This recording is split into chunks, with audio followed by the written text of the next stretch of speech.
block by Clark. There's a block by Street. Look at the moves, the spin, the corkscrew, the touchdown! Turbin! 6-yard touchdown! What is going on, everybody? We are back for another episode of Turbomood. This time it is just your two hosts, Liv Moods and Turbo. What it do? What's going on, Turbo? How you doing? I'm doing great. I'm great now that I'm doing another episode. Where we at now? 3, 4? This is, I think, number three. Number three. three. We're moving Big right time. along. We're moving along, and as we're moving along, so is the sports world. We've got some crazy things happening. I have to start by saying that I'm a little devastated. I know it happened a while ago, but I am still pretty devastated about the Brooklyn Nets. I really had them going all the way. Not only all the way, I had them winning the whole damn thing. And they definitely disappointed me. But I think we got to see KD in true fashion as one of the GOATs when it comes to scoring. He is electric. I'm glad you brought this up because, and I don't mean to cut you off, but this is passion. I love passion. So I have to get this off my chest, okay? Because I haven't had really a chance to talk about this, especially on the mic. So I need the people to understand where I'm coming from, okay? Now, you mentioned something. You said something really interesting. The Brooklyn Nets disappointed you. I felt disappointed initially. But you know what? And I know there aren't any moral victories like that, right? But at the end of the day, the Nets did everything they possibly could. The Milwaukee Bucks deserve it. They're healthier, right? They got their team. I mean, think about the Nets going into this series right now with the Atlanta Hawks still limping around. It would have just been kind of ugly to see. You know, the team is not really healthy. So to lose in the fashion that they lost in, given the circumstances, I feel like I'm proud. Like the Nets deserve a standing ovation. Their fans should have gave them one at the end of that game. And I want to address something else too. Totally off topic. I know this is not a part of the rundown, but you brought it up, and it's passion. Okay, We love passion. All of this comparison with LeBron, and I will say, let me just say, you know, my opinion is not biased, but I am not really a LeBron fan like that. I respect his game. He's one of the greatest of all time. I'm so glad you said that because I'm the same way. Okay. Same way. So I'm saying that to say my opinion is going to perhaps sound biased. It's not biased. It's not this way because I'm not a LeBron fan. It's this way because this is how I genuinely feel. But the comparisons that have been made between LeBron and KD, especially guys like Shannon Sharp, who's this falls on KD's shoulders, etc. Let's take a look at Game 7 just for a second. Obviously, KD balled out. James Harden, a lot of respect for the man. I wasn't really a fan of James, but the fact that he played every minute of that game with the grade 2 hamstring strain, for people who aren't athletes, a grade 2 that's some serious stuff. You could see it. The man had a fast break, couldn't even run, couldn't even do anything, couldn't take a ball to the basket.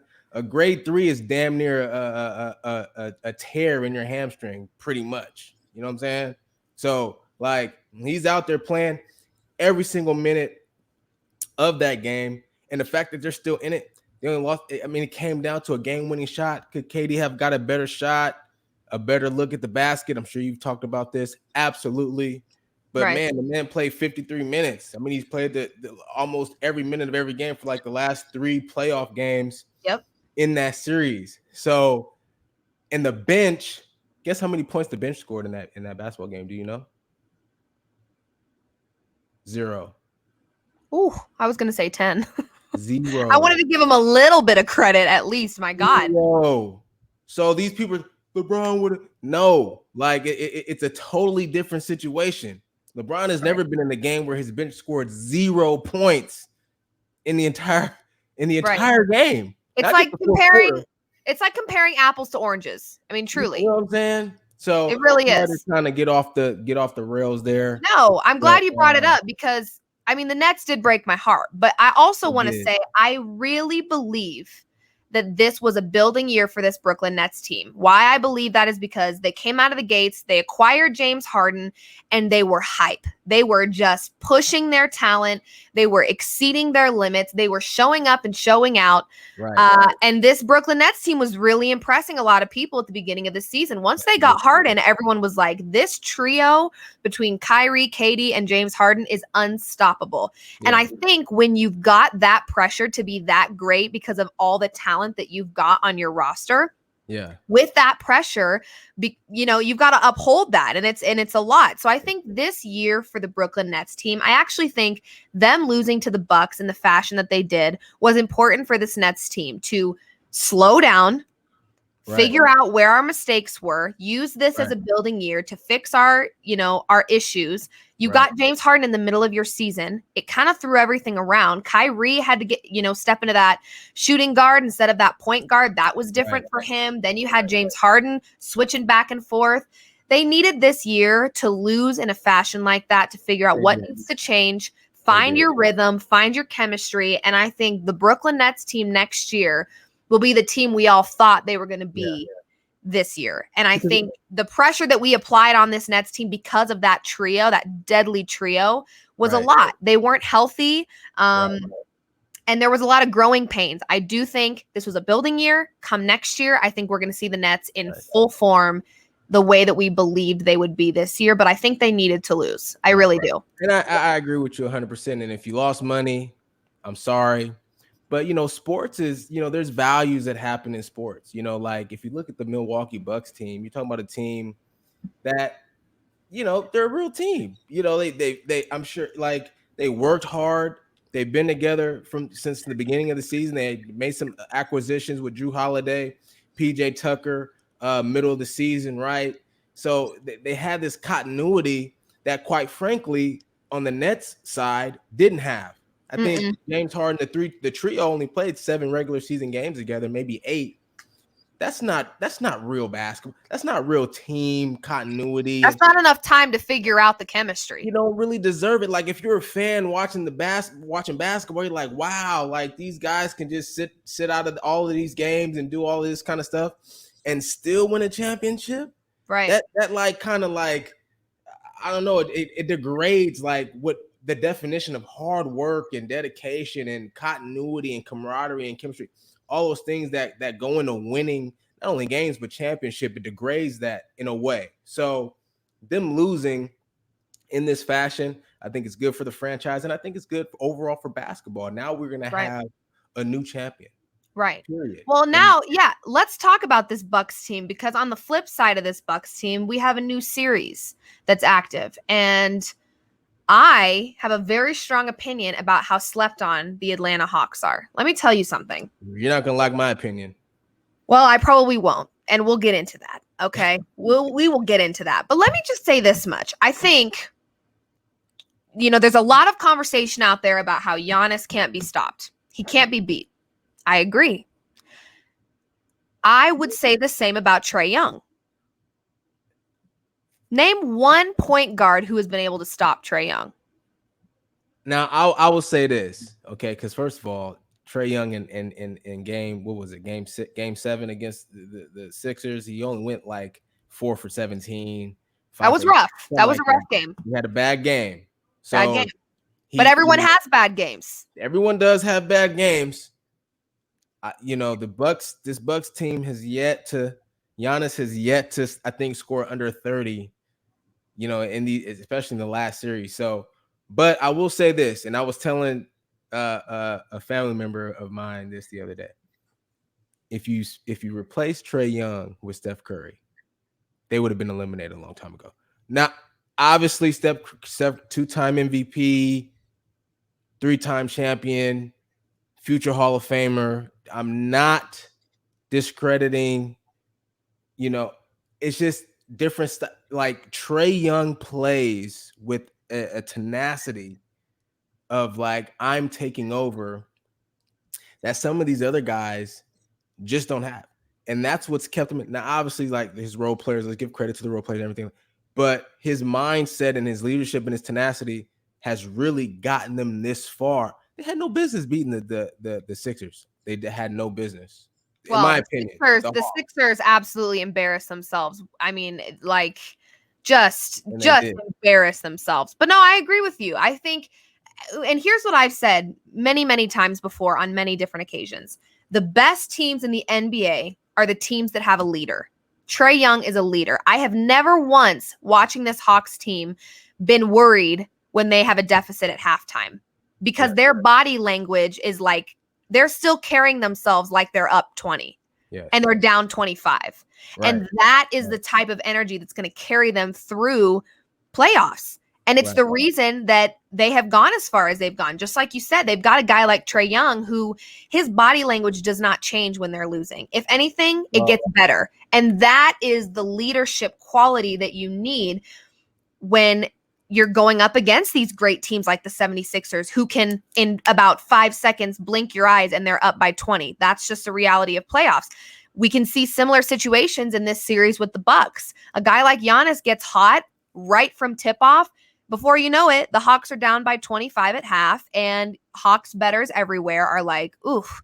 But their body language never shows that they're losing, even down to the final seconds of the game. And I think that leadership and energy is the most important in the NBA. If you look at the teams that have not done well, it's because they don't have a leader. They don't have a leader that knows how to step up when they're down, when they're losing, when things get hard. They don't have that. And so for a team like the Hawks to have Trae Young, who can really keep the energy up, even in the worst circumstances, that is going to be the Hawks' deadly weapon. I also think their other deadly weapon is going to be the fact that the Bucks do not have perimeter defense. They allow the most three-pointers in the league, and you are deep on that Hawks team with three-point shooters. You've got Bogdan, you've got Trae, you've got John Collins, you've got Kevin Huerter. This team is stacked with guys that know how to score. And so if I'm comparing these two teams, I don't think it's going to be a coin flip. I think this series is going to be electric, and it could go absolutely either way. What I will say is the Bucks better buckle down on that three-point line, because if you let that Hawks team even get hot for a second, even if they're not hot in the first half, like I said, you've got that leadership energy, you've got that mojo that they're whatever juice they're sipping at halftime, I'd love some, because they come out at halftime like the game is just starting. Hello, we're a new team and we're ready to whoop you into the ground. So I'm leaning Hawks. I got to say it. While I certainly appreciate your, positive energy in regards to the Atlanta Hawks, and you even threw some facts out there. A little fact. In regard to their three-point shooting, in regard to the Milwaukee Bucks and their perimeter defense being ranked lower, which is really surprising, actually, because usually they have a pretty good, at least, somewhere in the middle as far as ranked defensively. Mm-hmm. On the perimeter. They've got great on-ball defenders: Drew Holiday, Chris Middleton, PJ Tucker, and obviously Giannis has been a defensive player of the year in his history. This is going to be a gentleman's sweep. The Hawks are going to get a reality check in this series. They're a good team. They are a good team. They're not great yet. Trae Young is great. And, listen, I would love to see the Atlanta Hawks in the finals. I think it would be awesome for even Trae Young. Suns versus Hawks, baby. Calling it now. And the Suns win it all. This early, I agree with you with the Suns. But I think this series is going to show how much the Hawks actually need as far as taking the next step in winning a championship. The Bucks, they remind me of the Spurs from the Tony Parker, Manu Ginobili. You got Giannis, who's kind of like that Tim Duncan. He's the star. He's not really the leader. Tim Duncan wasn't either, if you think about it. It's like a captain, but Tony Parker was really the leader of that team, similar to like a guy like Drew Holiday, and that's what they've missed in their past. The way that they play, they move the ball around. Obviously, Giannis dominates the ball for the most part because he's a freaking specimen, but at the end of the day, for the most part, they play good team ball, great role players, pretty solid D. I think they probably take this one in 5. Well, I'm really excited to check back in on this and Me too. brag and rub Brag. it in your face and throw a party. Okay.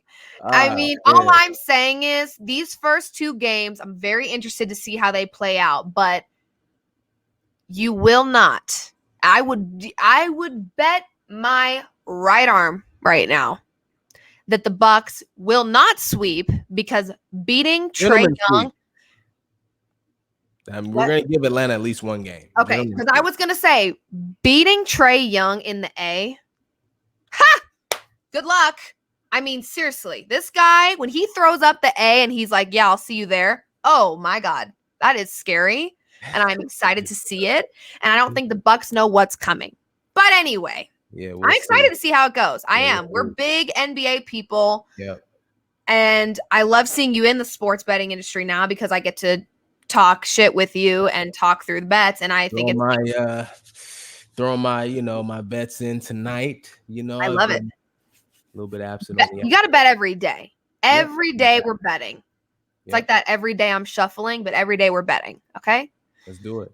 And, let's talk about sports betting because it's not just you and me. It's not just you and me. It's just about everyone, damn near.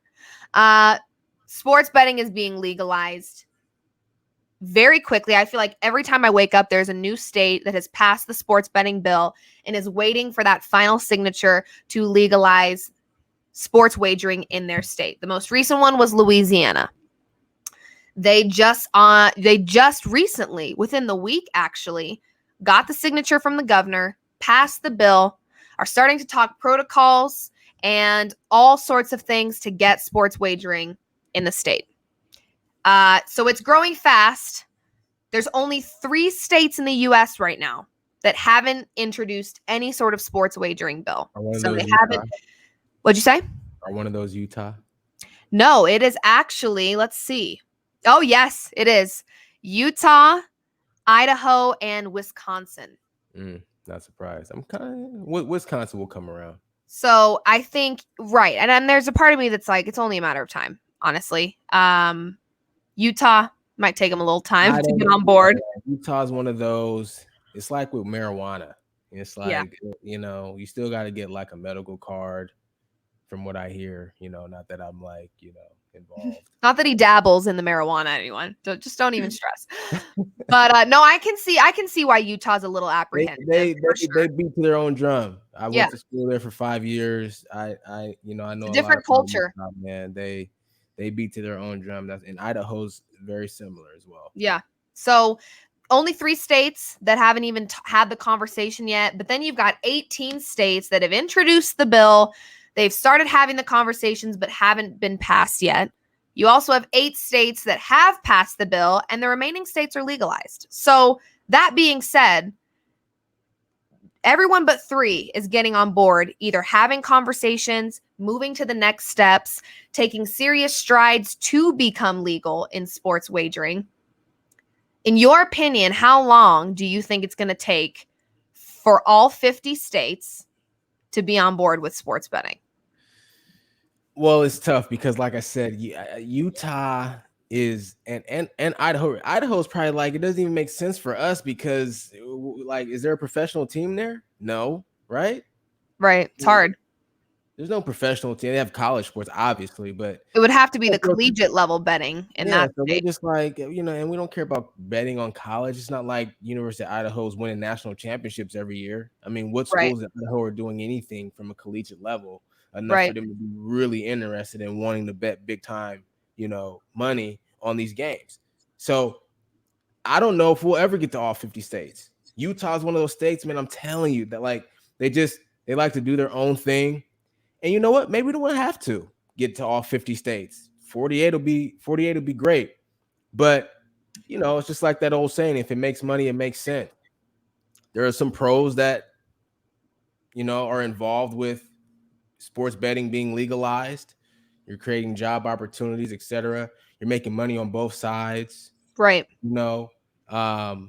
But there's some negatives too, and there's some other positives that I'm sure that you can cover, Liv. But there's some negatives. It kind of takes away from the game. When I first got introduced to betting and sports betting and how it worked, I'm like, I'm rooting for different. I'm rooting for a winner and a loser initially.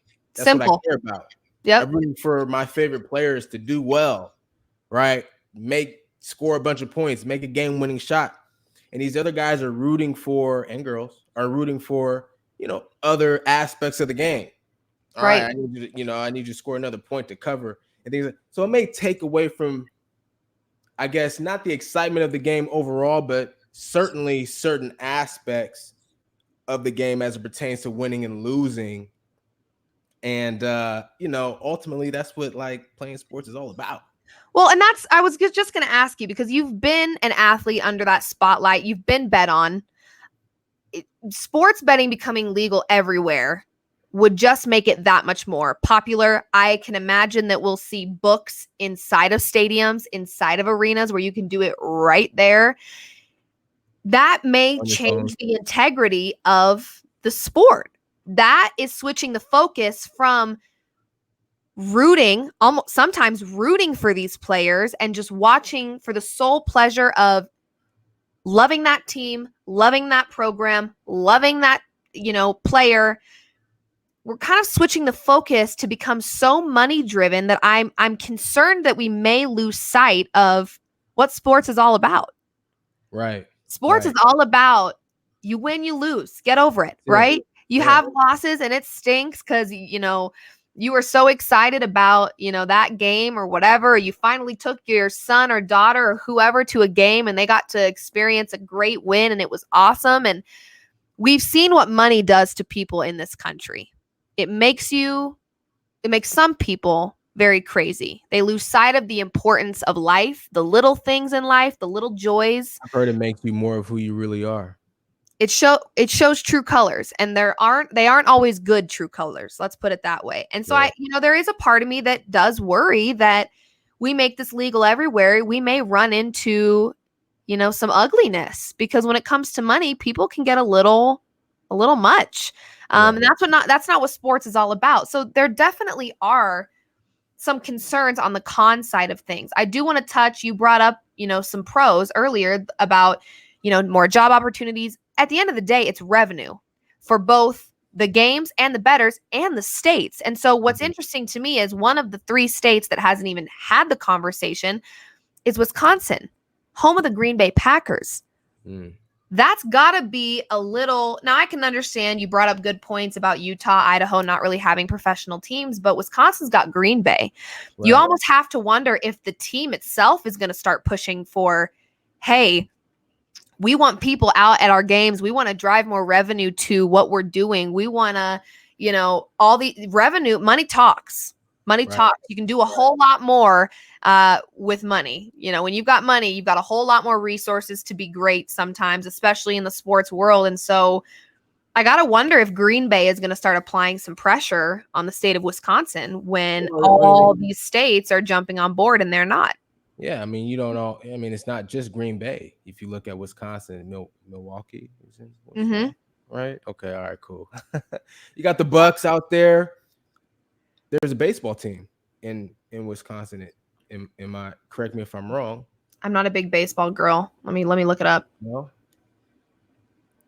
I want to say it's the Brewers, right? The Milwaukee Brewers. Yes. Wisconsin, right? Yes. So you've got 3 major sports in one state. They have no choice. I mean, that's why I said when you said it earlier, I'm like, Wisconsin's going to come around. You got 3 of the major sports in the United States with professional teams. Right. You have no choice.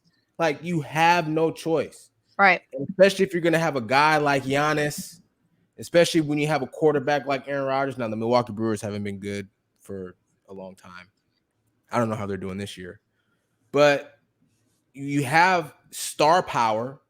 You've got 3 of the major sports. You have no choice. Utah, You've got the Jazz and only the Jazz. But you do have some star power in Donovan Mitchell. You've got Dwayne Wade having ownership into the team. Yep. There's potential, but it's church driven. the state of Right. Utah. That's where the roadblock, and they make so much money through the church as a state. That's where the roadblock really comes for me, where it's just like they may just be, we don't need it. We Right. don't need to create more jobs. We Right. do that already Right. with other stuff. And then, like I said, there's Idaho where there's really no, I mean, you have no person. Now there's places like Hawaii that doesn't have a team either, you know, but it's Hawaii. I mean, it's beaches and sun, and They're getting a lot of money, that's for sure. you know what I mean? So it's like it's vacation. You know, people are going to be betting like it's a destination place. Right. So this makes sense. So honestly, I could see a world where, you know, everybody legalizes sports betting except for Utah and Idaho. I can see it. What's the point? Yeah, I just feel like those are two states that look at it and say, we just don't need it. Right. We just don't need it. So, but it'll be interesting to see a world that we live in where you go to a stadium. I just can't see it.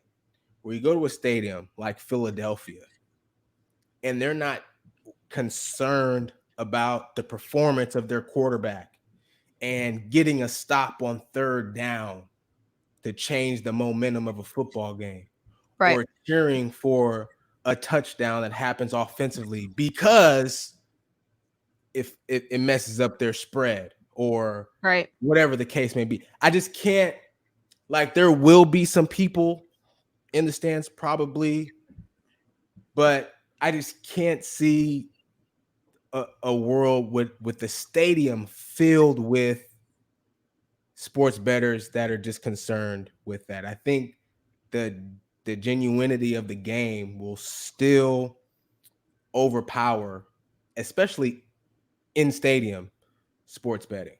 Yeah.